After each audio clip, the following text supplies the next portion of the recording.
Who ready?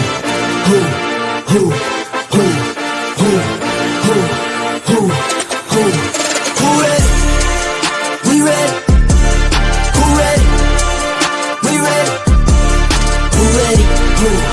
We ready. Who? Who ready? Who? We ready. Who? Motivation to youth only. Mentally feel like Kobe. I'm like Jokic with the rock. You physically couldn't hold me. I don't care if you pushing 40. You can never little bro me. Euro step like Ginobili. From young OG to the OG. From nosebleeds to floor seats. Circle stronger than Cuban links. My gold dance, your gold plated. You verse me, now that's a reach. We ready. Who ready? All right. Sorry for that technical difficulty, ladies and gentlemen. I'm still getting used to this thing, but welcome to the One-on-One Sports Show here on the Black Man Unfiltered Network. I'm Mr. Bennett, followed by my partner, Shawnee. The other gentleman, if you can't get in the back, I dropped the link. So as soon as you guys come back, I'll add you back up into the space. So hopefully you guys can get onto the live stream. Again, sorry for that delay. But, okay, so hopefully Dante will be coming back. I know Dwayne is on his phone, and hopefully we'll get Dante back in the building tonight. But again, thanks, there we go. Got my man. All right, we got him, so we're just waiting for Trey Ferg to get back in the building as well. So hopefully we can get the band together and get this thing going. But again, we appreciate you guys being on with us tonight on this Wednesday as we once again cover the world of sports. And certainly there have been a lot of interesting stories that have been taking place over the week. But before I get into this, as we certainly get all the guys back together, Brother Shawnee, how you doing tonight? We good. I'm good. I believe Dante mentioned and we was going through our technical issues that with the past 24 hours.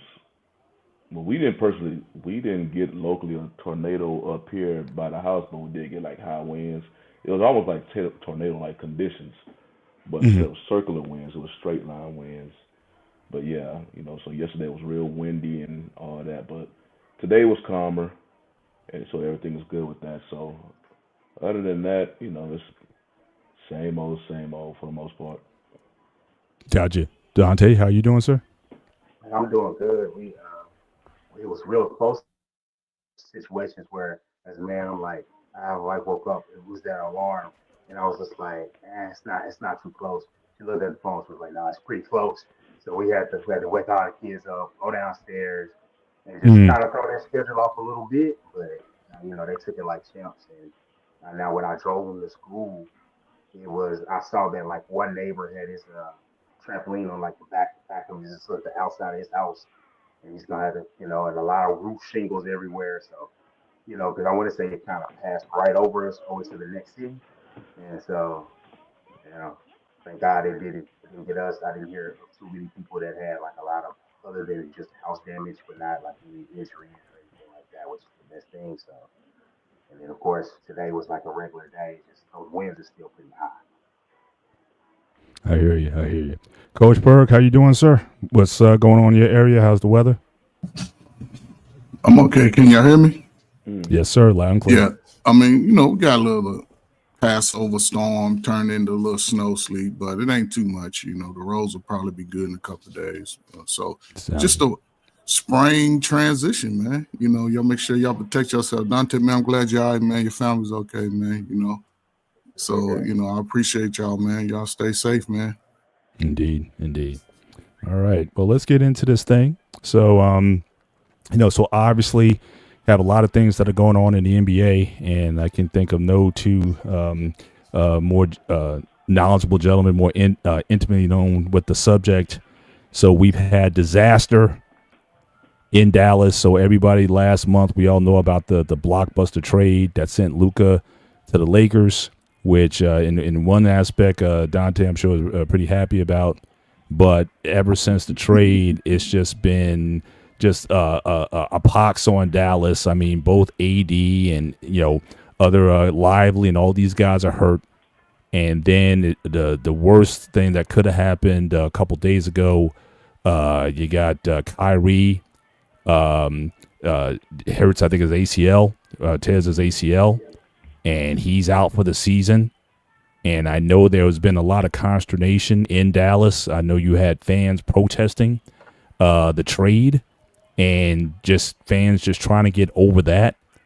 And now you have this, so so it just goes to show just how quickly things can turn. Last year, 10 months ago, not like 7 months ago, they were in the finals against the Celtics, and now it's a total just disaster.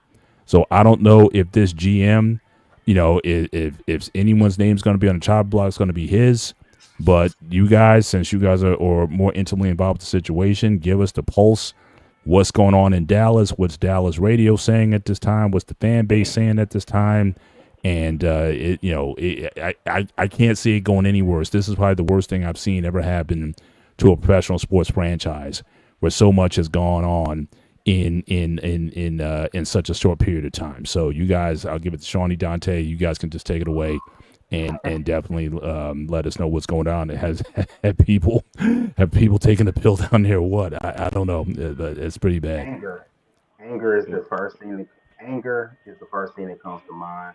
What's going on, CJ? I appreciate you checking us out again, brother. I would say today they've been listing the timeline. A couple of different organizations have put out a timeline of what has happened, and this one is unique because it shows everything from Luka's injury on Christmas Day. Lively's hurt about almost a month later on the 22nd. The February 2nd is the when you do the trade. Then Luka's introduced on the 4th. The protest on February 8th. Anthony Davis also plays February 8th. Looks great for the first half. Gets hurt. Then Luka, then the Mavericks owner Patrick Dumont with explaining the trade horribly. Luka makes his debut on the 10th. And it's just been like for a constant since December 25th. It has been really tough for the Mavericks fans. Things have just been terrible, injury after injury, and it went from tomorrow. There was going to be the news on Daniel Gafford and Anthony Davis where their update was, but then with the Kyrie injury the other night, that people are saying go ahead and tank. People are, of course, they've been saying fire Nico, but I think when he just got into the job, I think they're going to give him a chance to right the ship. But Mavericks fans are checked out. Some Mavericks fans have jumped over to follow Luka to the Lakers. Some have just said, "I'm done with basketball." There's just it's a range of emotions. I literally saw some Maverick fans. Like I want to say, CJ, he's in my sports group. He literally was saying, "Hey, good trade from a defensive standpoint, and for the fact that they were going to have the bigs, Kyrie." But that was all when everything was going to be healthy. There were some Mavs fans that have said that, but now that's all gone, and some people are thinking, "Hey, Kyrie's going to opt out. He has the ability to opt out in the summer." And it's just like, even if he does come back, some people were comparing Jamal Murray, who was younger at the time. He missed a whole year when he got hurt around this time. And then he came back eventually, won a championship. So there's a lot of doubts. And now I've even heard is, hey, what if you start the season and Anthony Davis is hurt and then you can't get any trade value for him? There's a lot of negativity. There's almost no positivity. Someone literally said, what Mark Cuban did to make this a respectable franchise, because I don't know if you guys remember the 90s, probably didn't think about the Mavericks very much. They were terrible. And it was a situation where it was so bad, Cuban buys it, builds it to respectability in 25 years. And someone said, and in 32 days, Nico Garrison is destroyed. And it just hit. And for the biggest thing is when Patrick Dumont came out and made statements about great players and what they do. Why didn't nobody mention Dope? Nobody mentioned Dirk.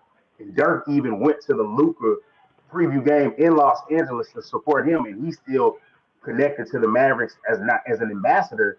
And then when you mention again about Kyrie being injured and coming back, you mentioned Kobe's name. Why didn't you mention Dirk, who dealt with a lot of injuries and is a pinnacle of showing you how to do things the right way? Like they've made so many PR mistakes.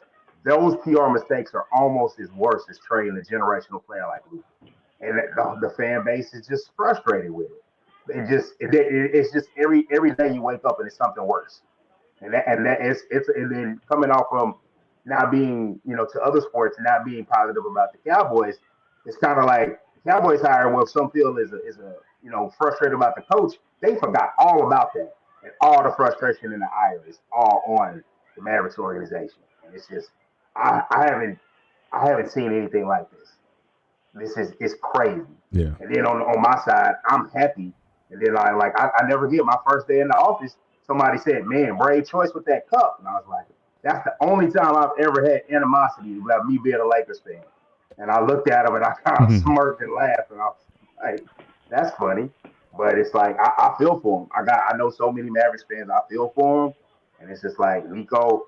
He made a gamble and it's not working out right now. It's not. Yeah. Yeah. Basically, But still, shout out to again CJ in the chat. Shout out to being with us tonight. Also, Trey Taylor in the build tonight. Trading Luka wasn't a mistake. Trading Luka for AD was the mistake. Dallas is right to trade him. Obviously, coming off the finals last year and just the what you call behavioral problems. He didn't take his health seriously, his diet, his fitness, and whatnot. Did they get equal value? That's certainly that remains to be seen.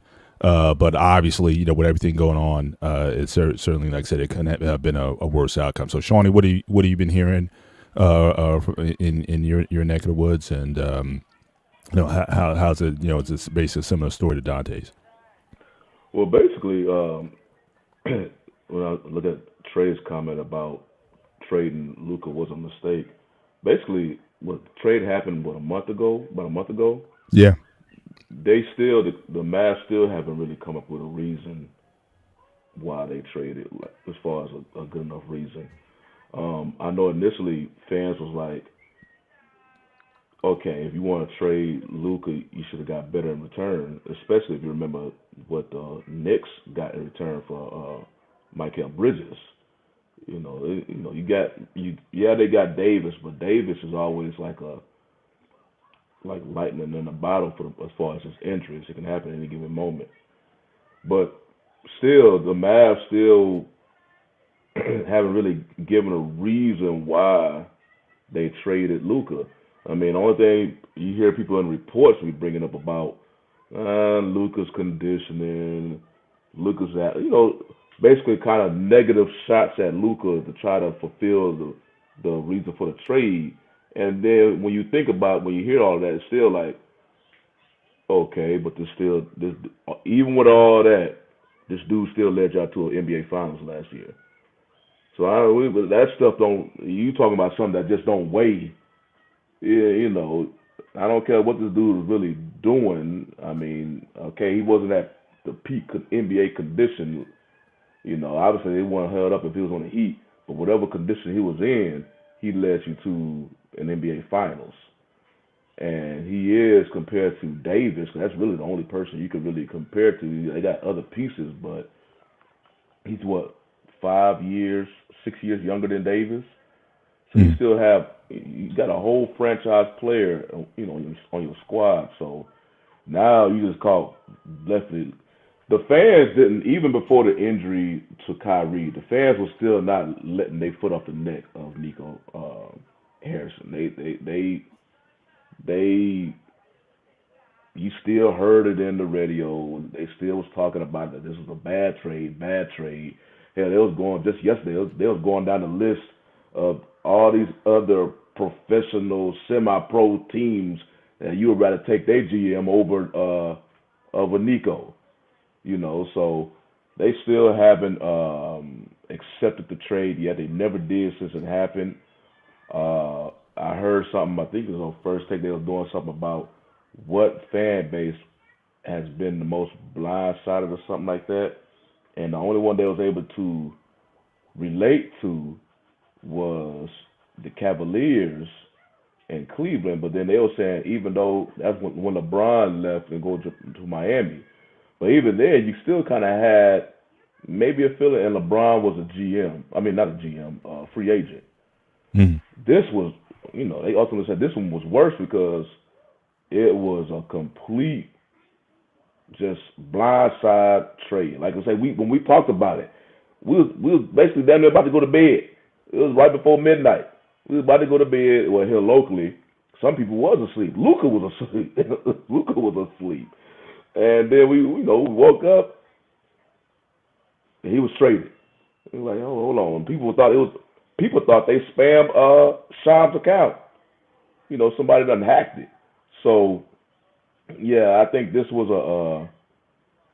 trade it would never be accepted by Dallas, the fans, because one, they still haven't revealed uh, just an acceptable reason why did you trade this dude in the first place. Yeah, I could sit there and try to throw these little darts on here to try to, and I believe Luca's dad was even getting upset about this because it was character assassination, basically. Right. Yeah. Question his professionalism. And like I said, but even with all this going on, this dude still led you to an NBA Finals, and but so it is. They still have not accepted it here. It's already shown. I mean, they was comparing it to the curse of the Bambino. Now it's the curse of the Luca because they traded Luca. Now your two star players now are hurt, so you already got Kyrie out for the season now. They say you might as well just go ahead and shut down Davis. There's no point of him to bring him back and try to work out on this injury that if you hear some experts, it's like, man, this is kind of an iffy injury. Just shut him down and just play with what you got. And look, Shani and Dante, let's just be honest, man. This probably could go down as the worst trade in history, right? Yeah. He panicked as a GM. He panicked. He's young. He panicked. Luka has been in the same shape since he's been here. He's been a top 5 player every year except his rookie year, I believe. So that's a non-argument when it comes to his basketball skills. They was just a little too small. The young centers got hurt early, and then they panicked. Anthony Davis is injury prone. Plus, he's like Shani said, he's years older than Luka. Then you bring Kyrie in there. That's all they needed was another big man, maybe another 3 or something. That's all they needed. Even this year, they were still playoff in the middle. They was in the middle after winning the championship. You know what I'm saying? So I don't know how the GM panicked. Yeah, right. The GM panicked with it. Now you see AD, they probably shut him down, but they shutting Wamby down. But hey, they ain't gonna say nothing about San Antonio. But they shut AD. If they shut him down, he could, be a bust because he's older. Kyrie's gonna be out almost to the end of next season, to after All-Star break. So they panic. That's all LA need is another a big man because LeBron James got one more year. I think this year and next year is it. They bring in a big man and another guard. LA could win the championship. Unless Oklahoma City. But I want to mention this real quick because I know we just keeping it basketball related as far as, okay, you're trying to find a reason why did you trade Luka in the first place.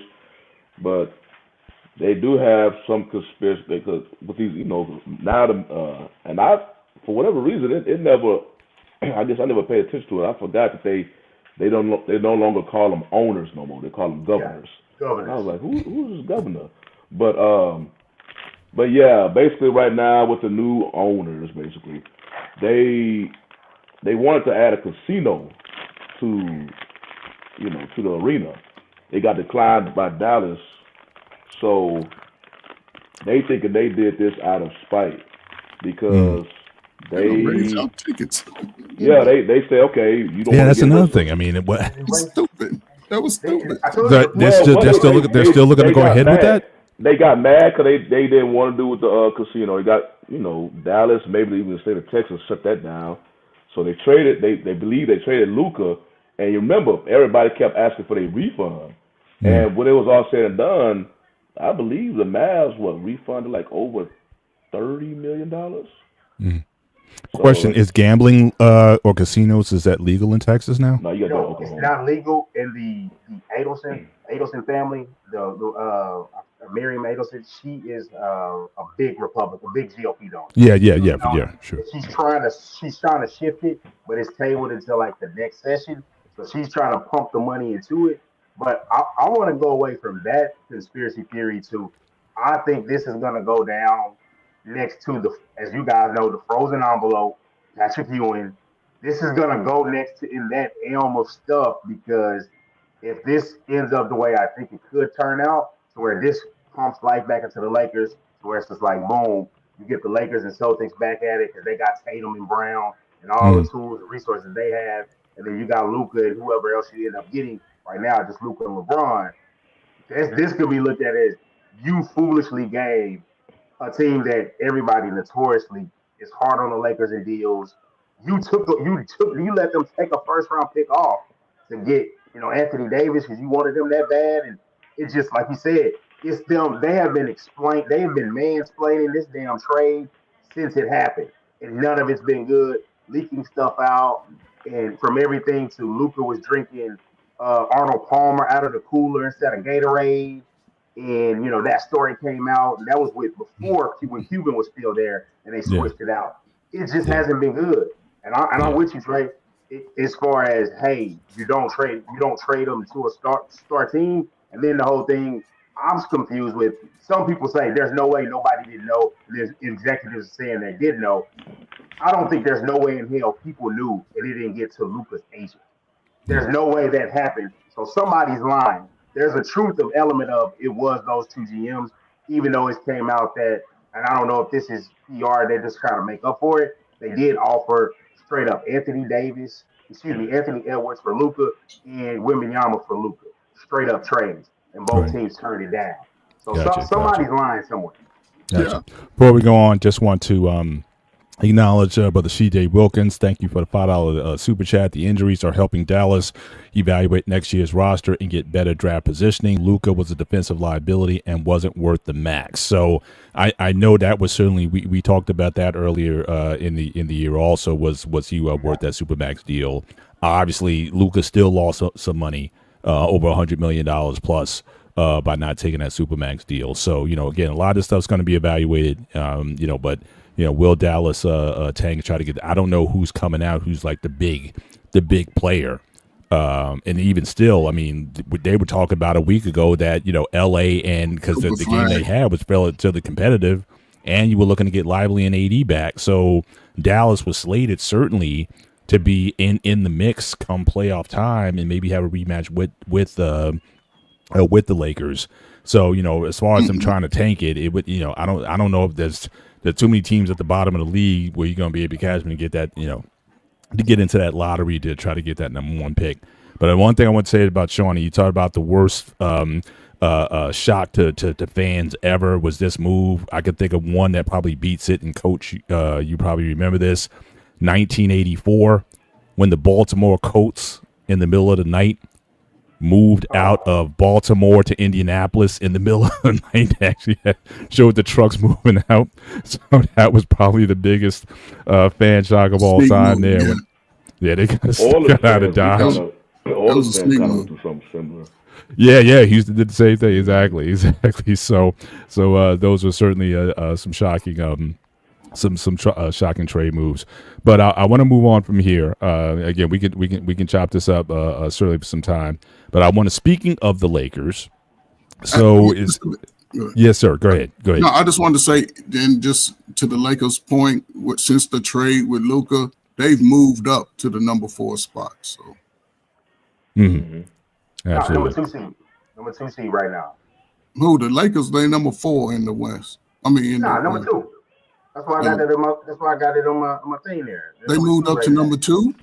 Yeah, they're one. Yeah, it's like those teams like one game. It's like a half game in front of Denver. Denver is 39-22. Okay. Well, 39-21. They moved up again. Okay, it's bunched up though, like 2 through 5. You're talking about like a game, like 2 games separates 2 through 5. So it's pretty. I sleep too much. They've been balling. They moved up quick. So they went up for 3 seeds. Absolutely. But speaking of the Lakers, so again, there's a couple things that have obviously happened. Obviously, the Lakers, they're 12-2 in their last 14 games. So they're playing they were playing well before the Luka trade, quite frankly. And now Luka's starting to gel with the team. They've been playing certainly very well. So so a question on the table is, do you now favor the Lakers to come out of the West? Do you think they can overtake OKC, not just in seedings, but are they, even though they still have some liabilities, they still I think they still look for a big man, or certainly to firm up their front court. But at this point, would you pick them to be the favorites to come out of the West and to meet the Celtics in the East? Yeah, I just dropped that. So. I don't. Oh, it's basically NBA is a game of runs that goes within the game that also goes during the season. Lakers are hot right now, but OKC they more jailed. You know, they already been playing. They basically that team that's waiting for waiting on them to take that championship step. They just been knocking on the door. They had bad playoff losses, but they already been gelling with each other. Their Mm. biggest piece was just waiting to get what's his name back. Chet Hell, Holmgren. yeah, Holmgren back on the court, but they were still playing good without him.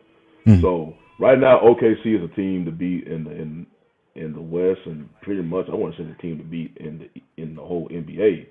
You got other teams up there, but the Lakers are they can challenge them. I still pick OKC just because of the total team environment, just total team aspect.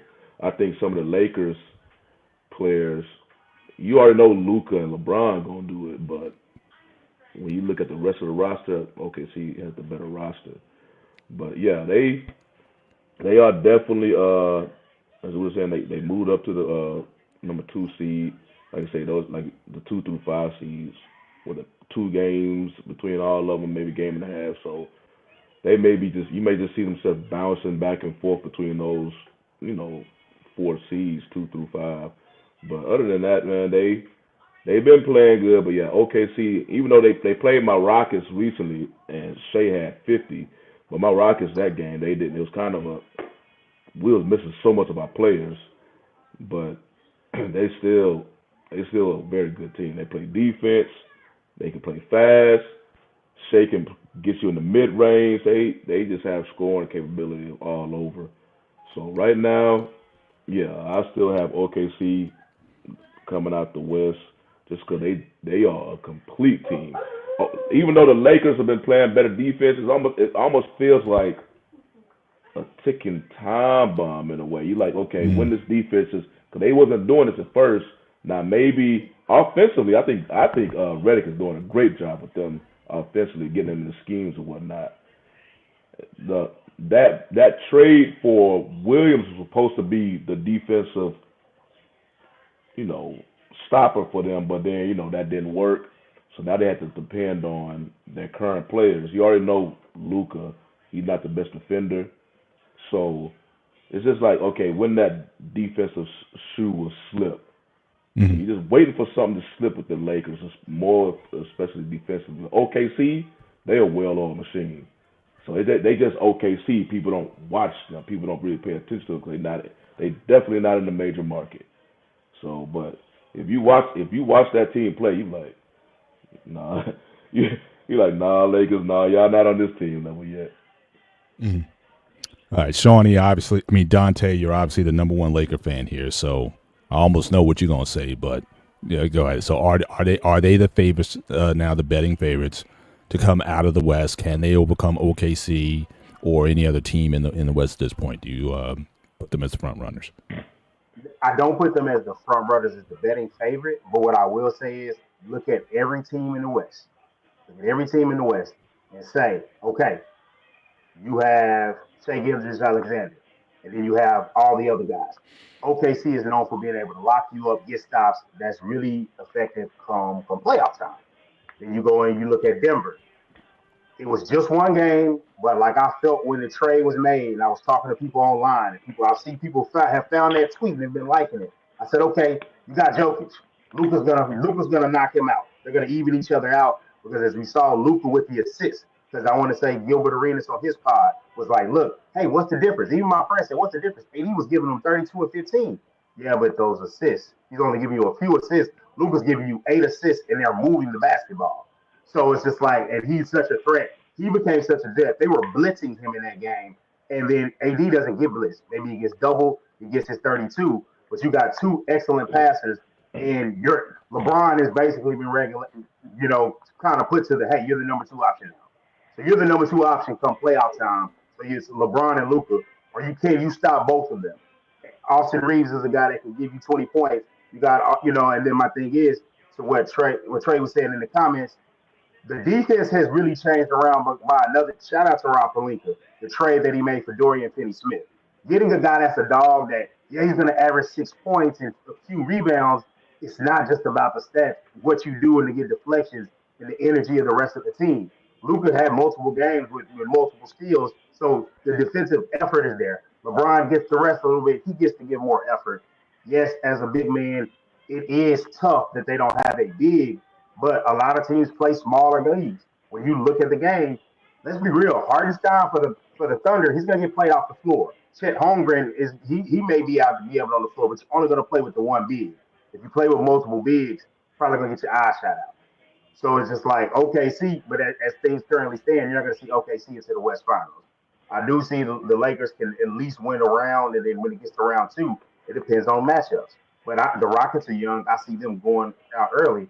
You do have to say they're a legitimate threat. The guys like the Charles Barkley of the world. I know he doesn't watch a lot of basketball. He just comments and shoots at the hip. You may need to start watching games to try to see how things are going to break down. Don't look like Coach Bird. He does not watch the games. You can clearly tell. He will just throw out some wild stuff. And he First of does not all, watch that's the games. that's a terrible accusation. That's just terrible. That's what he's out there doing. That's So I'm not saying terrible. that they're the favorite, but they're definitely a threat. You say you don't watch And they got- basketball. That's why. He doesn't. He That's doesn't not watch the true. current That's game. that's a He terrible watches, thing. he to watches a little bit of the game that they're literally watching. Charles is there for comedic. He is for comedic value. Kenny Smith, that's why Kenny's up on the board. Have you ever seen Chuck up on the board? He's not breaking down. Nathan. I mean, you know, listen, I ain't gonna say I'm a Lakers fan, but I like what they did as far as, you know, this year. I think it's a perfect mixture. It's a perfect mixture. They got a lot of young height this year. They got Kenneth. He's a young guy. Listen, when the pressure's not on you and you got LeBron and Luka, then I think it's going to come down with LA to win it. It's going to be the others. Like as Charles Barkley would say, the others. And they have a good mixture. They got defense, they got height, they got shooters. That's all you need. And in the NBA playoffs, the game slow down. So OKC go have to worry about them teams that slow them down. They good on the run, but they have to slow down in the playoffs. I don't know who can come out of the West right now. I'll say about the last 10 games you'll be able to see. Right now it's too early because there's going to be a lot of shift in these next 4 or 5, about next 3.5 weeks. You're going to see some teams move around because now Dallas is no longer really going to be fighting. So it'll be interesting to see. But as far as coming out of the West, give me about 2 weeks, 3 weeks. Next 8 games or so. They got like 20 games left, 25 games. So about the last 10, it's going to start to settle down. You'll see whoever's playing good ball. But as far as winning it all, everybody still got to go through Boston. They still got to go through Boston. But Boston, you know, they're a little older and they got to remain hungry, you know, because the East is going to be tough. Cleveland done already showed them we can win. So it's going to be a nice little second half of these last 20 games, though. So it ain't even a guarantee for nobody right now. I just got to say, people, I'm looking at the comments right now, and I'm saying folks are sleeping on OKC. They have a legit. I go back. They're babies, man. They're babies. Yeah, but they was good last year too. And a lot of people when they look at NBA teams, they be like, okay, you're a good team. you maybe had an early exit out this postseason, but now you're just waiting for that young team to step. Because we said the same thing with Boston when we saw them on the rise. You know, they had their playoff, disappointments, but they stayed consistent as being a good championship contending team until they finally jumped, over that wall. And I believe OKC is in that same boat. It says OKC, it says OKC. A lot of people, they don't pay attention to them. They just think they just a team that just a flash in the pan. I'm like, no, go watch that team tape. They have a bona fide NBA, I wouldn't say superstar, but usually a star. And Shai Gilgeous-Alexander. Oh, he's a superstar. He's a superstar. I think you can say superstar because he's a superstar. And then you got Jalen Williams, who's an excellent scorer himself. But he's streaky, Shawnee. He's streaky. Jalen Williams is a streaky. Hang on. I got a follow-up question here. All right. And again, this may not apply to all sports or whatnot, but we want to use the term superstar. Yeah, that's why. Yeah, I go back and forth with that. And I'm going to ask you the question, Coach. In your opinion, what in your definition or what defines a superstar? Not an all-star, not a star, but a superstar. And you saying in reference to all sports in a sense? Well, in reference to the NBA, the basketball in particular. So if I can apply to all sports, it's that player that regardless of what goes down, whether they win or lose, and the team is always in the finish for the fight, he's still averaging 35. He's still scoring 2 or 3 goals. He'll hit a home run. He'll get a base hit. You know what I'm saying? He's the player that when everything comes down to the wire, the players look to him. And when you look across his entire league, whatever sport it is, he's always in the top 5. That's the guy right there. And there's some guys like that, like Michael Jordan for one. He was always in the top 5, and his team won. And he created other all-stars on his team, other Hall of Famers, players like that. Okay, so Like again, Wayne just Gretzky. looking at Trey. So you would put SGA right now in the same class as LeBron, Yeah. Luka, Giannis, or Steph. He would be a star. His Okay. next year, right now he's a star. But if they go to that next level, like Shawnee was saying, if OKC goes through the West, then you can put him as a superstar because now he's averaging what? He's done scored 50, 40. He's getting all those high points. The team is winning across the board. So that's a superstar then. So Okay. All right, so let's just pass it around. All right, so Shawnee, your definition of a superstar. A superstar is a mixture between on-court performance or on-field performance and your visibility as far as the national media.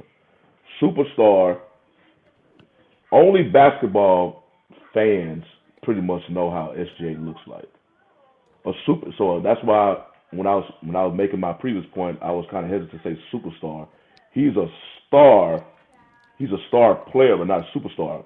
So I look at it like this: there's icons.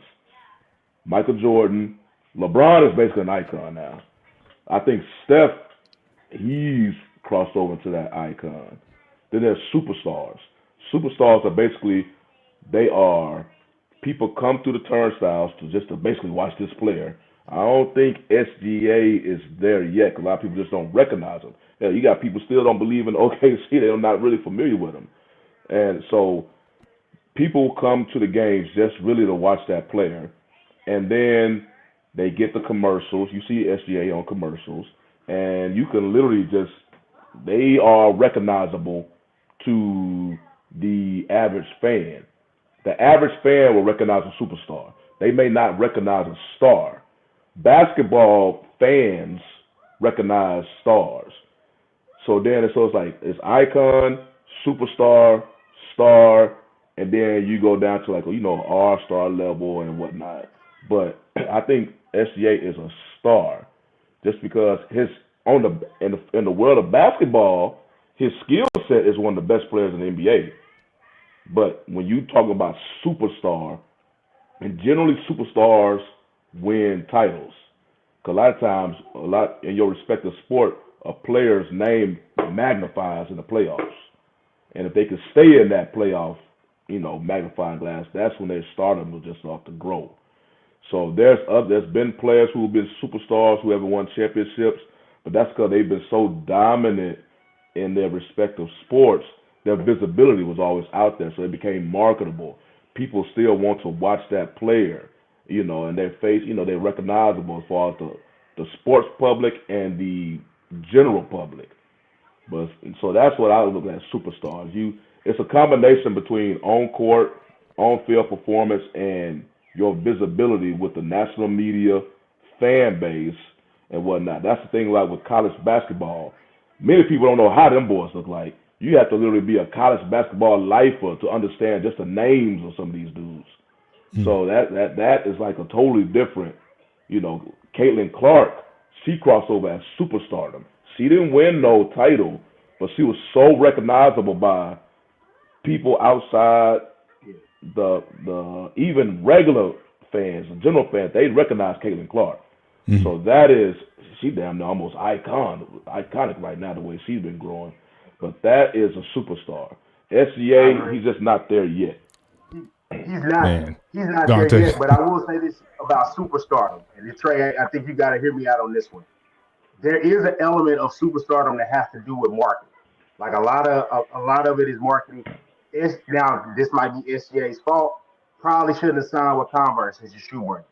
Probably should have got into the Nike that. Now you said the MVP is having an MVP trophy in your house. Trey, if you haven't noticed, unfortunately, and I hate that the NBA is doing this, I'm not gonna make this tangent too long. They got to stop making the MVP race just decided in January. Nobody's paying attention yet. And they just keep championing it. I wish they would do it a different way. But I would say SGA definitely falls into the category because I agree with your definition, Shani. You got to say superstar talent because this Yeah, guy to yeah, take he this got team, superstar talent. Yeah, and I pulled it up from the fact that he's been there when they were getting it out the mud with these records of 22 and 50, 24, 58, 40 and 42 to the jump to 57 from 40 to 57 wins, and then now 50 and 11 at this point in the season.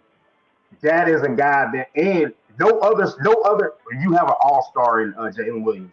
Excuse me, let me not say that. Another all star, but he is a floor raiser. He has raised this team to a level into which they're at the top of the West. But the thing is, he has to do it in the playoffs, and that's the thing about the guys that have risen up as stars, and we want them to be superstars. They got to keep doing this. When LeBron Mm. started making it, he kept doing it. Steph, he had a run, he just kept being there and he made himself a superstar. SJ Mm. has to do that. I think he's going to get an MVP this year and have a chance to put himself in that superstar conversation. We saw with Kevin Durant, you can be in OKC and you can still be on TV and you can push yourself. So I'll Okay, say let me all right, let me add my flavor to this. I mean, some good arguments overall. I know back and forth and everything. And I think you guys kind of danced around it, but I don't know if you guys are quite getting it. To me, superstar is basically box office in terms of the guys who come to the arena to see you play. yeah, yeah. Go If to the game, you could be the visiting team coming in, but the arena is going to sell out when you get there because even though it's the local hometown team, they want to see you. So you talked about Caitlin Clark earlier. We saw when she hit the league, the attendance on every game doubled. They were getting nobody was putting 10,000 bodies in these for these WNBA games until Caitlin Clark got there. So to me, that's superstar. When Steph goes in to a game, and it's like, and we're gonna get to him later on, but it's like the crowd is cheering for Steph, and he's the visitor. LeBron, I don't care where he plays. He's the guy who's going to make sure that it's a sold out event.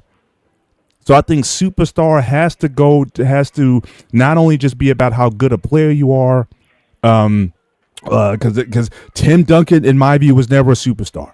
I'm sorry. Great player, superstar. sound basketball player, one of the best big men of all time at his position. Not a superstar. Nobody was going to I got to see Tim Duncan.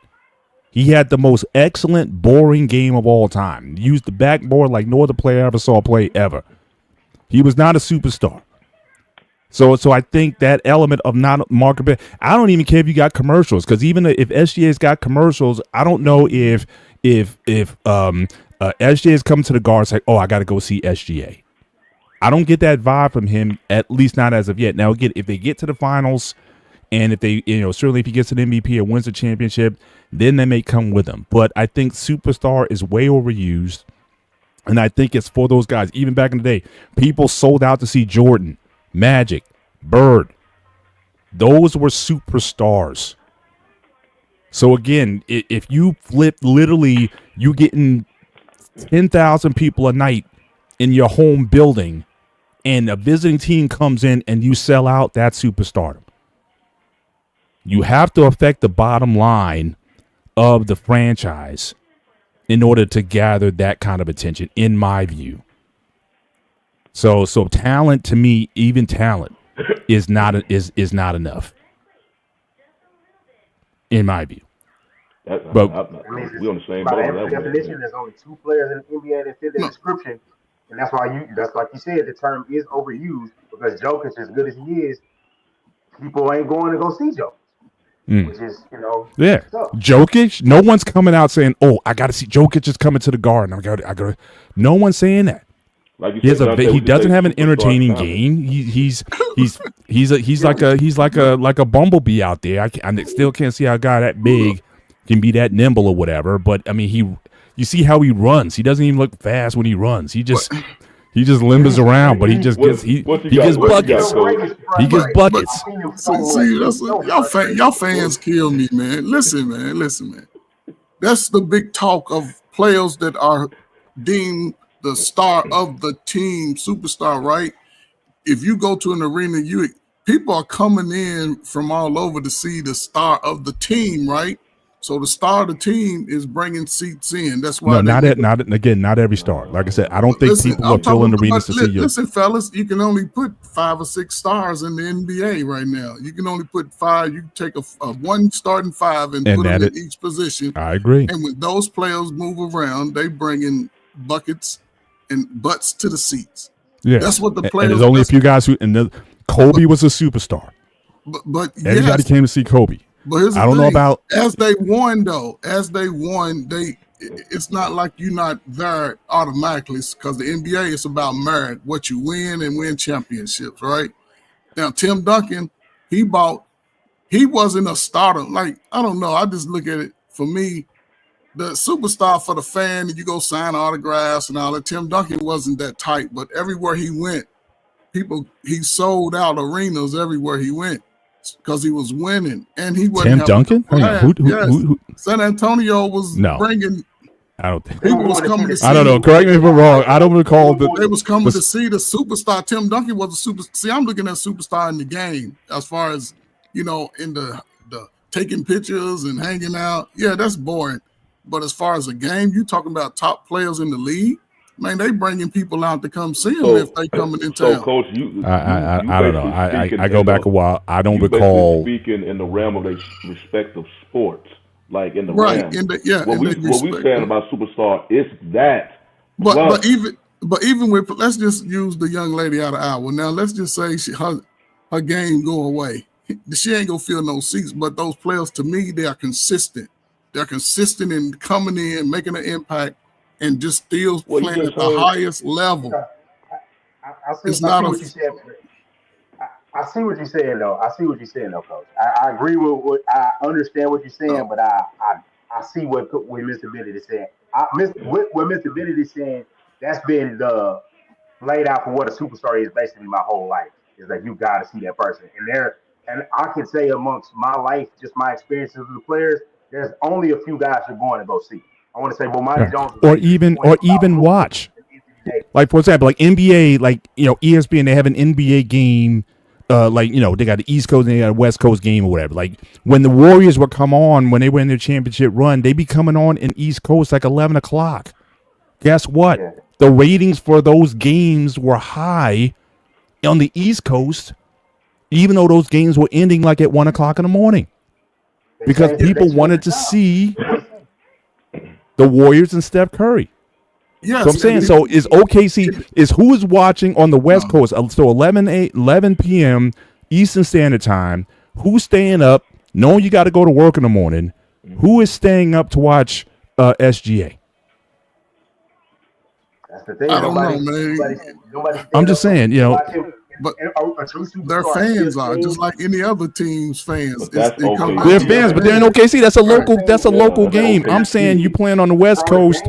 I'm in New Jersey. I'm gonna stay up to watch SGA. But some people won't stay up to watch Boston either. You know what I'm saying? So it just Boston plays at 7:30. But even if the time was switched, even if Boston was playing in the West Coast, you know what I'm saying? I'm the first to admit, I don't think Boston has any superstars. I don't think Tatum is a superstar. I don't think Brown's a superstar. They're a team. They're not a team of superstars. I'll be the first one to admit that. It'd be some people. I know there's gonna be some people who will battle back and forth about Jason Tatum. There's some, but I don't think he's a superstar. As far as the definition you say, I agree. I agree. It's like superstars equals people coming, people not OKC. Of course, OKC know they're gonna follow. SGA. Yeah, that's their team, and they have an excellent NBA player. So they definitely excited about their players. No different than when the Rockets had James Harden. James Harden, he's at that time during James Harden, he maybe had a season when he was a superstar because there were some people coming to see James Harden during those 3 years or whatnot when he was just putting buckets and whatnot. SGA, his game is just so smooth, but you don't hear people talking about SGA a lot on the No. but the game, the NBA analysts, they will talk about it. They're like, dude, this is an excellent player. And he's on commercials and whatnot. It's just people right now are just they're not following SGA. But if And he you does can come make in the an argument playoffs, that some of these he guys who will. were calling superstars today were superstars before they even got to the league, right? LeBron was the chosen one. Bird and Magic in that 1979 championship game, Michigan versus Indiana State, they came into the league with that. But you never heard of really Bird like that until after that championship. So yeah, I'm saying that their college careers though were such where again that was that to this day is still the highest rated NCAA final ever ratings wise. Yeah, that was 1-2 in the country coming. Absolutely. But I want to move on. We can talk about this all night. That's a topic in and of itself. But I'm gonna stay in LA though. I'm going to stay in LA. So, again, here we have a great achievement here. LeBron James, 40 years old, in 2025, averaging 24.9 points, 8 rebounds, 8.5 assists, reached 50,000 points. But he's not a scorer. I even heard Stephen A. Smith today say that he has to create a special GOAT category for LeBron James. So we all know the debate, who's the GOAT? Is it LeBron or is it MJ? It might be 75-25 MJ to LeBron. But, I mean, when you see this milestone, is there any other player ever who in his 22nd season is putting up these kind of numbers? Is there anyone ever who's going to even imagine? It used to be 30,000 points was like, oh my gosh, no one's going to catch Wilt Chamberlain or Michael Jordan or whoever it was. 50K. Do we need to open up this GOAT discussion to say if LeBron from start to finish, maybe not as many rings as Jordan, but Jordan had Pippen. And yes, he's 6-0, whereas LeBron has been to 10, carrying teams that didn't even deserve to be there. Those early Cleveland teams, no talent. And now in his 22nd season, we just had the conversation. So you see how I set up the show? You see how I'm doing that? See how I set this up? We started out talking about, are the Lakers, can they get over the hump in the West? So think about it. At 40 years old, he has a very good chance of getting the Lakers to the finals and possibly winning another championship, not likely against my Celtics, but nevertheless, Celtic in his 22nd season, Celtics, Lakers, 2025. And if by miracle he wins another championship, could we at least entertain the possibility that he could take over the status as the GOAT? And I'm looking at CJ's comments talking about PEDs. No, it ain't no PEDs. It ain't no. I mean, when you invest $1 million in your body every year, I don't know. I always question. I don't know why younger dudes who are currently in the NBA don't follow this dude and come to taking care of your body. If you really want to play basketball for as long as you can, hell, just follow that dude. I mean, he obviously doing something that's working. But I think now, because you heard Stephen A., you almost got to add like a little caveat to your argument as far as if you watch Jordan in his prime, I would still take Jordan in his prime over LeBron. But now you're shrinking it. You're shrinking it to prime.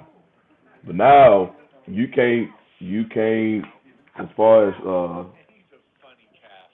taking LeBron's whole career over 20 years, 20 seasons, 22 years.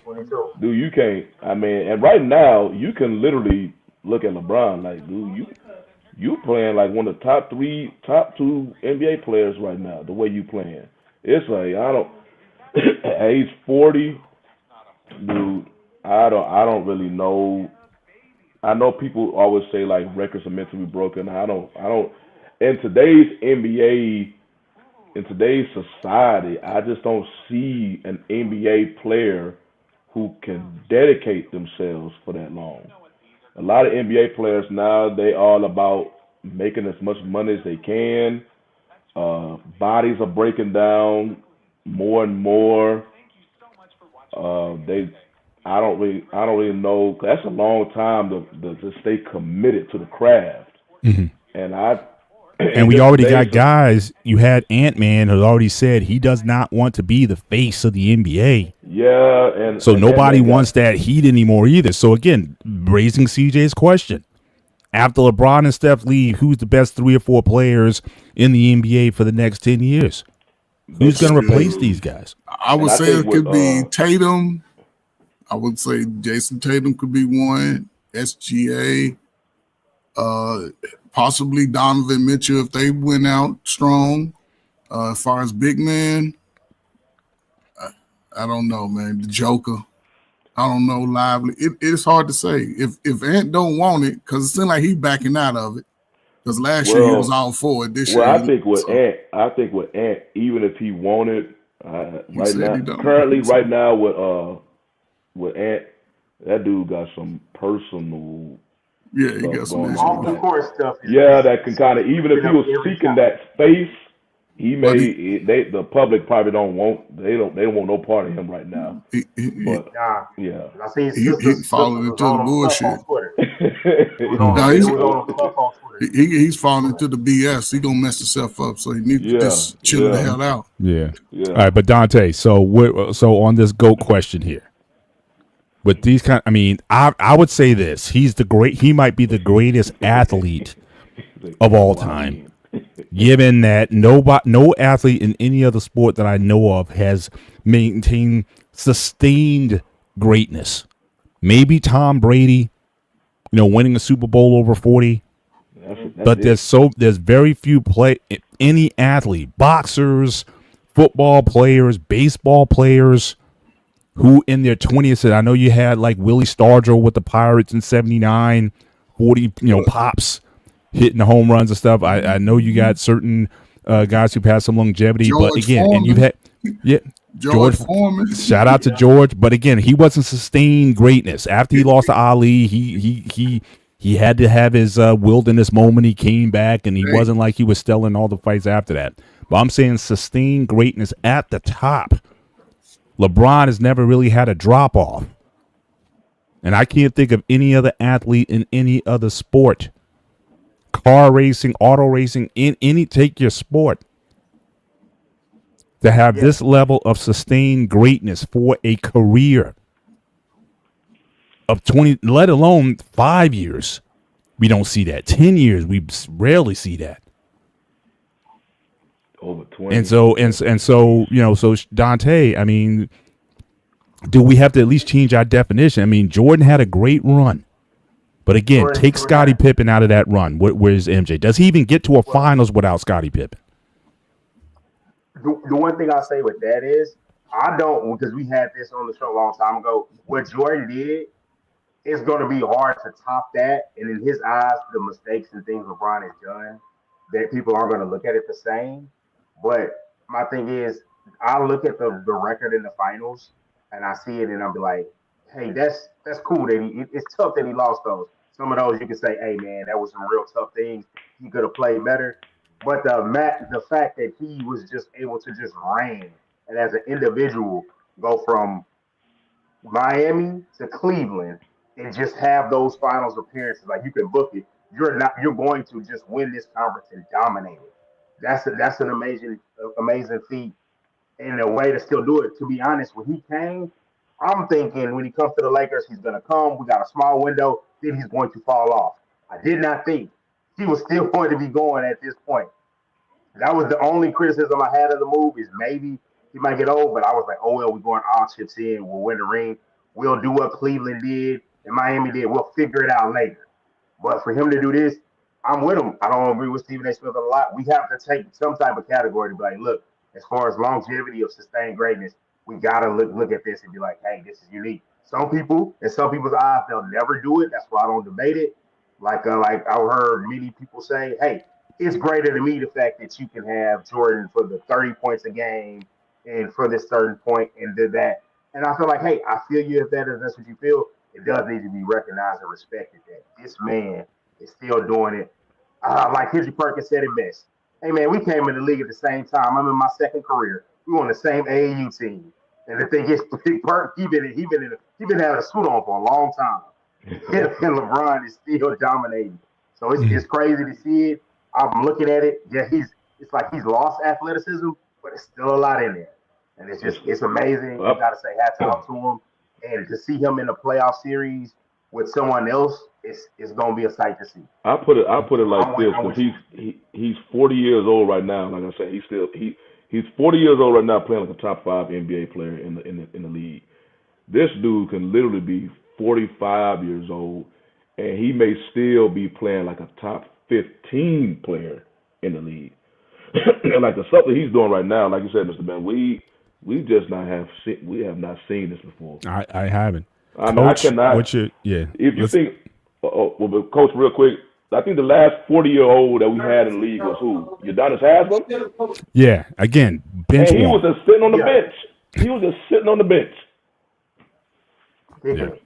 Coach, what do you weigh in on this matter? Is it settled for you, or is LeBron making a case, especially if he gets it done? If he gets if he gets to the finals this year, is he closing the gap? Is he making the case for GOAT status, or is it? I'm just people go. They're gonna use that if you don't. He's like, use that against him. I mean, at 40 years old. Look, to me, Jordan is 1, LeBron 1A. I think 40 years old, man. I remember being 40, man. I was just still I could do 101 push-ups straight without stopping, right? Nice. So he's running up and down the court, jumping and dunking and blocking shots and winning, you know what I'm saying? So I thought I could run 2 miles in 14 minutes and be good. But to see this, I'm cool with it, man. I'm excited for it, especially for young guys. And this is when it brings back to Luka. If he gets up under LeBron for the next 2 years and get in some good shape, because he grew up drinking. That's what he do. He go out, he having a beer and that. Like, that's what they do in that country. And you see he still perform at a high level, right? Right. So just see LeBron do it. But as far as the GOAT, I couldn't argue if somebody said it was LeBron, because he's doing things that you thought you would never see nobody doing, especially in the NBA at age 40. And the fact that Jordan won 6 championships, and then he took a break. He won 3, took a break, and came back and won 3 more with a whole nother team almost. You know what I'm saying? So to see LeBron do it, Cleveland let him go. That was the worst thing. He went to Miami, got 4 straight championships. I think he went to like 8 straight. And then he go back to L.A. He go back to Cleveland, win a championship. When Cleveland let up on, they like, the hell with you. They burn everything LeBron. Then he go, to L.A. Now look at him. He's back in the champion. He won a championship. He's back in the championship talks again. He's reached 50,000 points. I can't argue with nobody to say LeBron or Jordan. I saw Jordan that number is just insane. It's 50,000 points. Didn't he just break 38,000 like 2 years ago? A little bit less than 2 years ago. So he was in a Lakers uniform when he broke it. Yeah. When he got the all time, right? I think it was like 38, 39,000, whatever the number was. I think he passed Karl Malone. I think he was the all scoring leader, and he passed him that night. I think it was like 3 years ago. So in 3 years, he scored over 12,000 points. It says a lot. Yeah, it says a lot. He's ridiculous. You found what you did, Coach. You kind of had to laser in on the prime of Jordan to say Jordan in your mind is still your GOAT, because if you just look at that prime of Jordan, mainly those 6 years when he won those championships, because people don't even. When Jordan was 40, people don't even acknowledge the Washington Wizards. Because it Yeah, basically he was just yeah. didn't exist I, for the most part. I literally talked to a Bulls fans once, and I was online, and we were playing 2K, and we was talking about the Wizards years. He was like, "Oh, that don't count," and I was like, "He got y'all baptized like that?" He just said, "You just They told just me that focus on with my eyes, those I just six what I saw seasons where he didn't won happen." the titles. That's Yeah. basically it. Like Yeah. it's crazy. That's the one thing that this hardcore LeBron fans do have against that. And my thing is, I don't fall into that LeBron Knight category. I will say I've been a fan since the beginning because I remember the Slam magazine. Could he be in him and Sebastian Telfair were the greatest tragedies ever? But can Yeah. he be in the NBA at this age? Can he make it? And I remember that and thinking, this is crazy. I remember the throwback, so I've seen it. I've seen it. So it's tough for me to separate sometimes. That's why I was saying, hey, I defer to George just because it's like I'm so close to it. I've seen it the whole way, and it's just like, is this real? Is this real? Because it's amazing. Yeah, for sure. And real quick, I could give LeBron as far as one of the greatest sports legends of all time, because when you go back to LeBron in high school, he won championships. Jordan grew into that. Every team LeBron been on, they've won.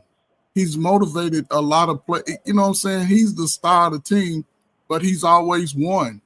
So that says a lot as far as his history. Jordan, he was an NBA player, and he was fighting. I ain't gonna say that he really wanted to make the team better, but his level of play elevated the team. LeBron and Jordan are similar in that capacity, but as far as high school, you look at LeBron in high school, you like, damn, he was winning champion. I think he won like 3 championships out of 4, averaged like 25, 26 since then. So It's a great run. Great run. Let's before we spent pretty much the whole show talking about the NBA, which was good, since I'm still getting off my NFL fix. But I got one more point to raise. All right. So again, we talked about LeBron on the GOAT status. All right. Here's a more generic question for you. The other night, Steph Curry at 36, 37 years old just dropped 56.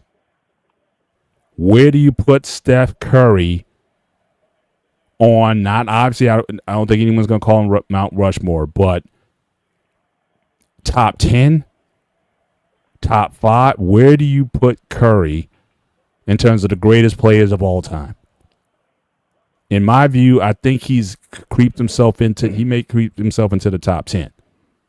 And if you got to go and count, also keep in mind, he's got 4 championships. There's only a few players that have equal or more championships than he does.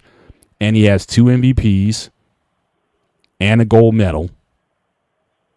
So where are you putting Steph in the top 15, top 20? Can you name that many players that you would put over Steph as far as the greatest players of all time conversation? And the point that CJ made earlier is really a telling one.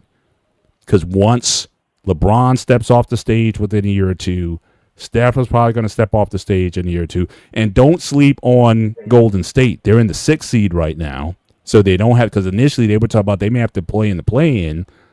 Now they're solidly in the 6th seed and possibly getting better. So I wouldn't want to necessarily face them. And we all know about playoff Jimmy. So I don't know if I necessarily want to face them in the opening rounds. So what about Steph? Where do you place him in the greatest player? Can you name, if he's top 10, can you name 9 players? I think Jordan and LeBron, not clearly. And you put Magic in there. So, but outside of that, who else are you putting ahead of Steph? And where does he fall in your rankings as far as the greatest players of all time? You can go Dante since you got shorter time. I think he's in the top 10 at this point. I think he is. When I go through it, I look at the players, not in any particular order. Just name them. Let's just say Jordan. Let's just say LeBron. Let's just say Bird. Let's just say Magic. Let's just say I'm trying to think of others. Duncan, Kobe. You start naming guys, and it's like, can I really put this guy over him? And it's just like I'd say he's in the top 10, and then you got to figure out the order. You just figure out the order after that. He's just what he's done is phenomenal. And I will say this: I thought the Jimmy Butler trade. I didn't know how much he had left in the tank. I will say with the way Warriors he's fit in seamlessly, I do think they're going to be a problem come postseason. I Gotcha. say definitively he's top 10 at this point. Top 10. Okay. Shawnee? And you don't have to, like I said, I know it's a lot of work because I'm dropping a question on you guys, so you don't have to give me your top 10. But I'm just saying, but just generally speaking, has he broke his way into that or even higher, top 6, top 5? Where are you putting him? I just did a quick Google search. AI put together a list, and in their list, they have Curry in the top 10. He just ranked number 10. And I reveal these names to y'all real quick. So all these other dudes are above him as far as according to AI. Tim Duncan, Will Chamberlain, Larry Bird, Shaquille O'Neal, Kobe Bryant, Magic Johnson, Kareem, LeBron, and Mike. And I literally went up from 9 on up. So as far as if we saying that Steph a top 10, according to these names, and I'll say yeah, he's a top 10 because these other dudes that they met, it'll be hard for me if you try to, okay, now where will you place them in the top 10? I'm like, as great as Steph is, these other 9 players, because one player that stand out to me now because he was ranked number 2 before LeBron passed Kareem for the scoring mark. Many people, the number 2 ranked scorer was Karl Malone. Right. But you don't see Malone's name anywhere on this top 10 because many people don't. No rings. He got to the finals twice. Yeah. No rings. No MVPs. He scored points. So that just show you, okay, you can score points. But as far as when people look at, want to put their top 10, you're like, but we're not putting you. You can score, but we're not putting you on there. But I will have to say Steph is number 10 because now that I'm looking at these other 9 names that AI threw in front of me, I'm like, I can't. I don't know if I can just say put Steph's name. Only one.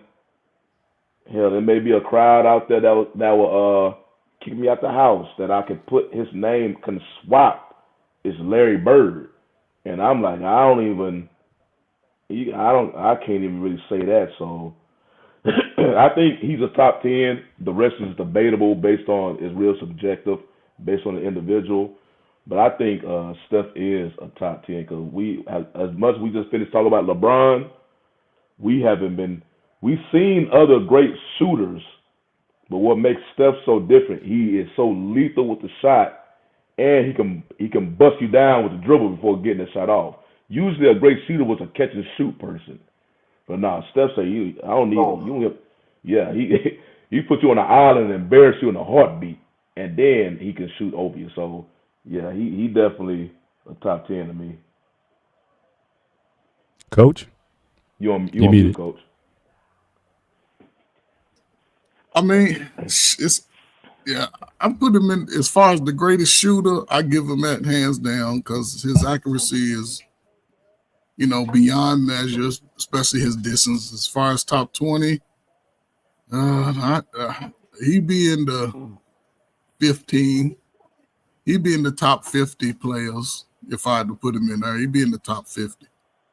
Yeah, that's a top 50. But remember the all-time 50 they had in I know, years ago? But so some of those guys, I'm sorry, some of those guys are getting bumped out. No, you can't say that. Yeah, that's what some I'm saying. Some of those guys He's getting in the bumped top out. 50. As far as players today, Chris Mullin is getting bumped out. I'm sorry, but it's only a few Chris players Mullin is today. gone. It's only a few players today that I would, put in there, and Steph would be one of those. He would be in that. I'll give him top 30. He'd be in that range right there because of it. He has one of the greatest shooting abilities. He's not LeBron James height. He's not shooting the sky hook. He's shooting 25, 30 footers in people's eye, mouth, all net from around the court. And you'll probably never see a player shoot that accurate like that. He's got his first dunk in 2 years? And he said, that's it.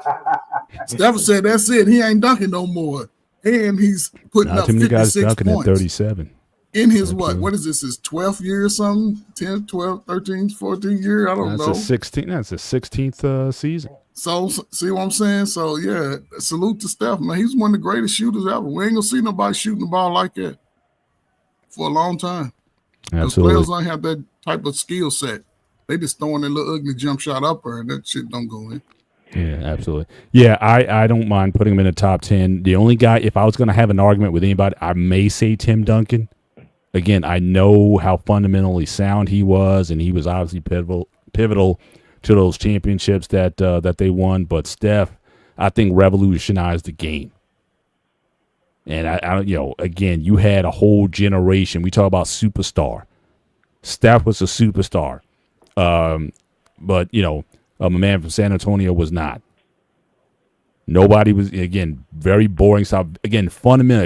If you're going to teach how to play basketball to a player, especially to a big man, you send them to Tim Duncan's camp.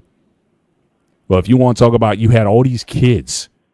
I've never seen a player who had an effect on kids, all kinds, white kids who thought they could play basketball because of Steph Curry. Black kids who, short, all these little short kids start playing basketball saying, look, I may not be able to dunk, but I can shoot. I've seen it. So it's been he was transformational, I think, to the game. Now, to some coaches' detriment, because I know Popovich was very critical about in that Golden State time, saying, look, this isn't basketball. Steph pulling up from 50 feet, that's not basketball in his view. And I get that old school mentality. But no question about it, though, Steph was talk about game changers. He was definitely one of them. And again, him plus Clay, the Splash Brothers, with Golden State, again, must-see TV on the East Coast. It didn't matter when the game started. I'm up till like 1:30 in the morning watching the Warriors. So I got to go with that. But I know, Dante, I know you got to go soon. So let's do this because I want to touch on the NFL. I'm going to do like I did in other shows. And I wish Trey was still here, if he's still back there. 3 topics. Actually, really 2 topics. Yeah, 3 topics on the NFL. You can take either one. Dante, you can take either one of these topics that you want if you have a commentary on it. And then we could just pass it around. If you got to go, definitely understand. But so the 3 NFL topics that I have here is 1, Saquon gets paid, 2-year, $42 million deal, first major play to a running back in the NFL for the Eagles. So again, salute there. Deebo Samuels goes to the Commanders. And so the question now is, obviously, I think Washington and the Eagles, they're going to be competing for number 1 because the Giants and Dallas, I don't think they're going to be there. So is getting Deebo enough to help Washington overcome the Eagles, or are you expecting things to play out as it was last year? And then the last point I had was from the NFL, the combine and everything, Shedeur Sanders. Word is getting around, some guys are passing it around, that he's a very arrogant player and trying to potentially hurt his draft stock. And so, that's been his name getting sullied out there. So those are 3 topics that, again, we didn't have a chance to get into depth. But Dante, I'll give you the floor. You can take any one of those that you want. The last thing I did have was, let me see if I can present this very quickly. I don't think we're going to have a lot of time to go over this, but let me see if I can share this real quick.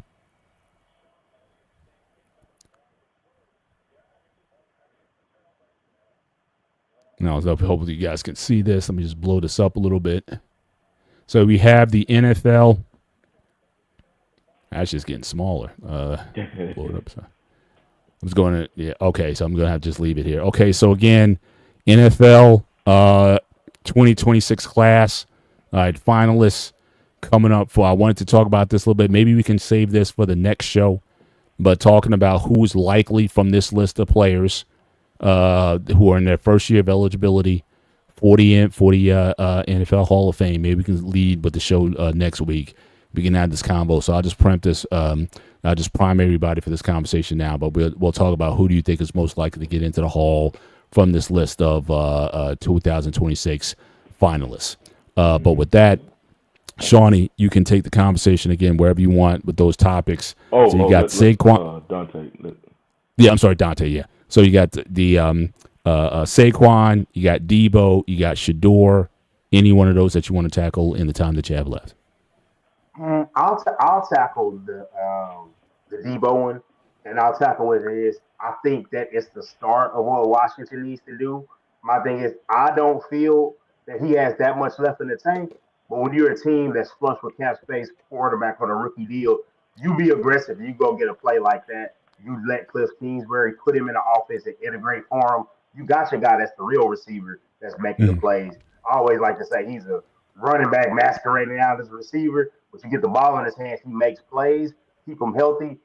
Kudos to them, even though my rival, I can admit and be fair, they're doing a hell of a job starting it off. If they really want to compete with the Eagles, they've got to beat them to the arm race to Myles Garrett. If he's available, if they beat him to Myles Garrett, that will show that, hey, they're for real. You still have your draft pick, and then they're really cooking with grease, and they're having a whole fish fry. And I would say salute to them. I think that it's going to be interesting to see them, not just them compete to try to beat the Eagles, but what do the Giants and what do my Cowboys do to counter and say, hey, these guys are doing this. What are we going to do? They won the Super Bowl. They were in the NFC Championship. What the hell are we going to do? And that's why I'm interested to see this offseason. Appreciate that. Well, again, thank you certainly for coming on tonight, and glad you're doing better. Last week you were kind of on the down, so man, my daughter, man, she it was so bad. I took her to school Tuesday morning, and the teacher was like, "We're still anybody that had it, keep them out another day." And then right at that time, she's feeling great. It all hit us, and so I could have jumped on the show. But I ended up, my wife had it, so I was cooking dinner while I was doing the show last week. And, I appreciate it. Yeah. I know you were definitely active in the chat also, so I appreciate you being there as well. So I appreciate y'all as always. Everybody in the chat always coming through. I got to go put them to bed now. I love the support everybody gives. Love talking with you brothers. Coach, I know you're going to give your speech. I know we got to get right for the spring. Mr. Bennett, hey, we play y'all this Saturday. There you go. Man, I'll catch y'all next week, man. Appreciate it.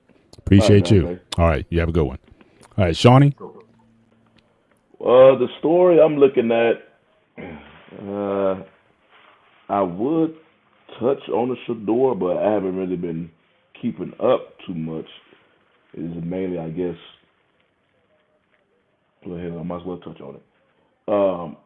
So with Sanders and, who was it? It was a anonymous coach or whatnot who put it out there about him they thought he was being more arrogant and whatnot,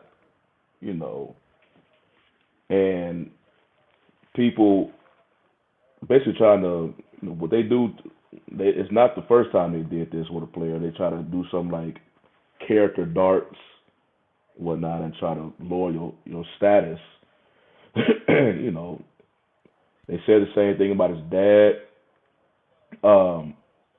Louis Riddick, he's on ESPN. He's a former teammate of Sanders, and he was saying, Prime, he was a hard worker, but he's a very down to earth dude. He's just, people don't like, especially for professional athletes, they don't like them to really speak their mind. There's a lot of people out there who just basically that whole shut up and dribble type mindset, and I know this is for football, but basically the same concept. And with Shador and them trying to throw these character assassination darts on him, trying to say he came off as arrogant and whatnot, I don't think it's arrogance. Shador is very confident, which a lot of professional players are, because literally, especially in the NFL and really any pro sports, until you sign those big contracts, you literally playing for your job every time you step on the field. I'm talking about including practice. So you have to have confidence in yourself that you can go out there and perform at the highest level. Right. Because if you don't believe it and your play starts to show that, they will replace you. And so yeah, I think it usually it happened before in the combine. You got folks just overcritical for whatever reason, and yeah, it's just it sucks that they try to take these little character shots at him, but it's what they do. Shador he's not the first and he won't be the last. It generally for any player who has some sort of, and one thing they did, which I kind of can see this. Because you saw this with especially the first year of Prime at Colorado. They was very in the media spotlight as far as bringing all these celebrities into the locker room. I was like, okay, the locker room is kind of a sacred area for players, for the team only. If you want to have celebrities, just leave them on the sideline. Just that locker room is like a sacred area. And I was in there. I was like, okay, there's gonna be some people that's not gonna be comfortable with this. It's just too much media attention. And with Sanders, he definitely not, because his brother be following him with the camera and all that. So I can kind of see an NFL team bringing this, this young player and all this media follow him, because they was kind of hesitant on drafting Tebow because of that reason. Especially after he was let go by the Broncos. But yeah, sometimes they just don't want all that attention from their quarterback. So, All right, Coach, what's your view on the? You say if you want to address another topic, if you want to speak to the Shador situation, and do you think this is ultimately gonna? He's been projected to go, I think, number 7, possibly to the Giants. I think is in the mocks.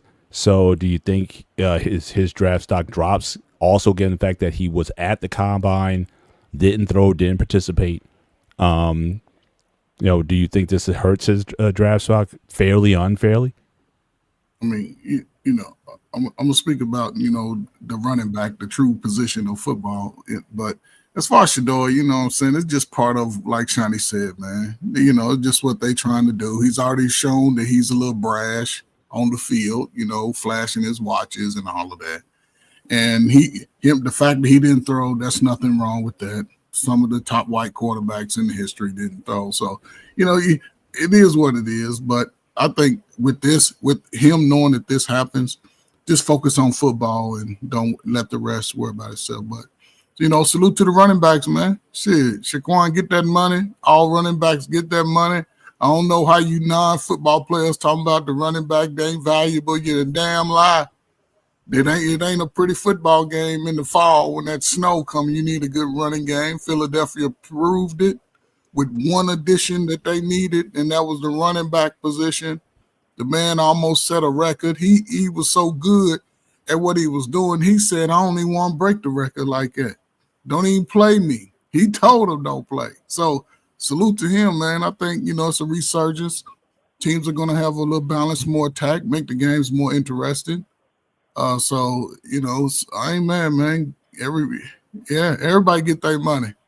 It's time for everybody to get paid. So, I mean, I think Philadelphia could repeat with what if they get a draft pick, because they really don't need nobody except for somebody who's leaving, maybe another offensive lineman, a couple good offensive linemen, defense, but a defensive back for sure. But right now, they can repeat. So, yeah, salute to Saquon, man. Get that money, man.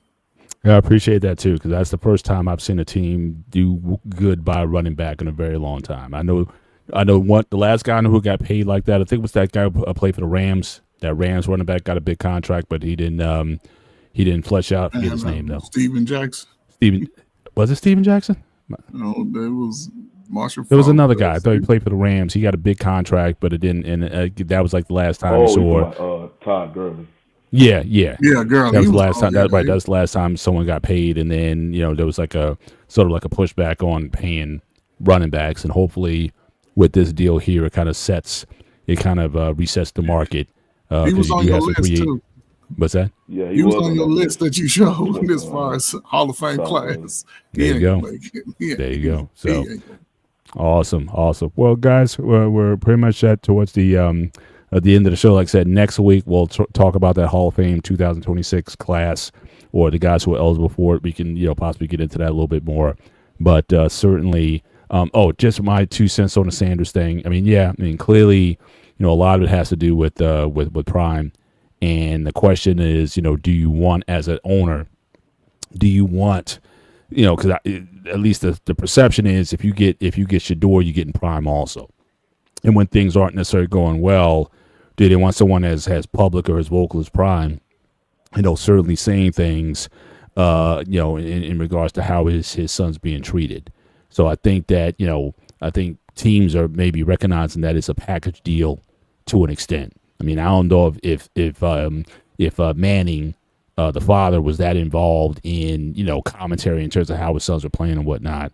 And I'm not sure. I don't know if these owners, if they have that believe that Prime is just gonna let Shador do his thing. So if he sees some things that they don't like, he's never going to speak up about it. So I think that's where that is. But with that, we can certainly come to the closing comments as we come towards the end of the show. So, Shawnee, if you want to, pick your closing comments for the show. my whole thing, I touched on it earlier. This whole Anthony Edwards thing that's going on. Well, you know what? I'm gonna leave that one alone because I haven't mentioned myself. That's between. Well, that should have stayed between them two, but it broke out to public media and whatnot. So, but yeah, I'm gonna leave that alone. So my I guess another thing, just to reiterate back this whole conversation we heard earlier about the term superstar. Again, I believe that superstar is what you do on the court and your visibility as far as from the fan base and the media. Uh, I know we was using the player SGA as an example. You can use Donovan Mitchell. You can use what's another good player? With Jokic. Oh, probably what's the guy from Phoenix? Not KD, but Devin Booker. Devin Booker. Devin Yeah. Booker. Yeah. On their respective field of play, in this case, the basketball court, they have superstar talent. Their talent can be measured up against their. If you look at their peers, and right now their peers, recognizable superstars: LeBron, Steph Curry. There's really not that much left in the NBA right now. We trying to figure it out. I mean, we've been on this face of the NBA discussion after those two for it seems like at least 5+ years right now. But right now, yeah, Donovan Mitchell is not on the level of LeBron and Steph, but they can compete. They are legit, competition for those two. Luka is up in that. Luka is different because Luka is a global superstar. Because with Luka, it reminds me of Yao Ming when he was with the Rockets. Mm-hmm. Yao he was a star in the NBA, but because they came from they're from another country and they're huge in their respective country, you have to put them as superstar because okay, you may not talk about them all the time here locally, but there's a whole lot more people out there who talk about them and have them up there. So that's a global superstar, and Luka is that. I think Jokic may be that. I don't know how he's really viewed overseas, but obviously Jokic's talent, he by far has superstar talent. Many people still consider him the best player in the NBA. So yeah, that whole thing, I know, because you hear it all the time on TV. They throw that superstar word. They throw superstar a lot too much and elite. when it, they just throw those words. Everybody's elite. Everybody's elite. Everybody's a superstar. And now, they got to the point where, boys was talking about, they're talking about Zion Williamson's a superstar. I'm like, when did he become? The dude can't even stay on the court. How can he be a superstar? Right. So it's that's the thing that be standing out to me. Gotcha. All right, I'll leave. My final thought is last week there was a big fight in Brooklyn. Tank Davis had a fight, very controversial, went down to a knee, claiming that he got his hair done, and he got some stuff in his hair, from his hair got into his eye, took a knee, but it wasn't ruled a knockdown by every rule that I've been able to see. That should have been scored a knockdown. But the ref didn't call it, so it's currently being reviewed by the New York State Athletic Board at this time. But certainly, if it had been scored a knockdown based on the fight, the decision was a majority draw. But certainly this could be the first loss on his record, and I think that certainly this could be a good thing for him. I know leading up to the fight, he was talking about possibly wanting to retire, and just all these things. I don't know if he was taking his opponent Lamont. Shout out to Lamont Roach for the nice fight, very competitive fight down the stretch. Tank, he didn't have the big knockout everybody was expecting him. He was a 25-1 favorite. So you're talking like Tyson versus Douglas odds, and Roach had done that. So maybe this is the wake-up call that Tank needs if he wants to continue fighting. I think he's trying to definitely do, if not a rematch in May, or at least have a next fight in May. Maybe at this point we may get the fights that we want to see, Shakur and just all those guys that were on 135, 140 that have been clamoring to get these big fights, but Tank has always been resistant to that. And so maybe now he loses his leverage, and now he's going to have to come up against these more, have these more competitive bouts. I'm a big fan of Tank, but yeah, bro, you should have took the L that night. But again, it doesn't have to be the end of your career. So you can rebound from that, and hopefully now you'll get that eye of the tiger back, and and stop taking so much time off between fights before you fight. Last time he fought was 9 months ago, and so hopefully you'll get it together. So that's my final thought. I'll turn it over to the coach for you to close out the show, sir.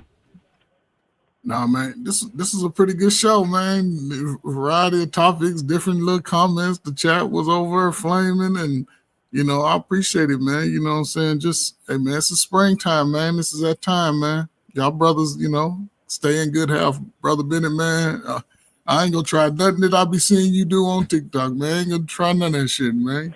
No, salute, though, man. Listen, man, it's a good time, man. We done got over the winter season. Now we coming into the time where, sports players start being active, man. So just be active, fellas, man, I hope y'all don't have y'all weather sort of decent enough, what I'm saying, where everybody's safe, man. So I'm excited, man, for real, man. March is always a good time, man.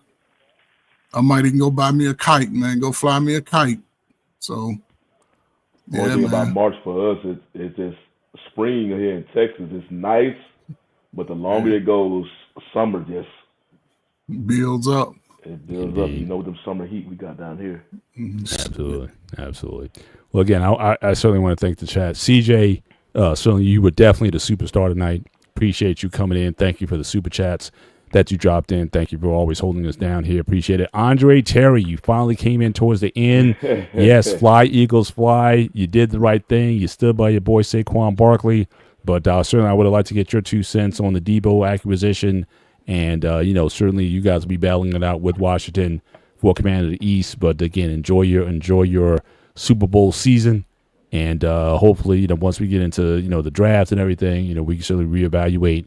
Certainly looking forward to having your opinions in the platform. But, again, thank you all once again for coming in tonight. Again, if you haven't hit the subscribe button or the like button, make sure you hit those. Support the BMU platform. We give 6 days a week of shows. And, so every day we try to give you something a little different, something to think about. But with that, for myself, Mr. Bennett, for my man, Shawnee, for Dante, who had to step off earlier, and for the coach, thank you for joining us on the One-on-One Sports Show. Take care. God bless. We'll see you next time. Good night.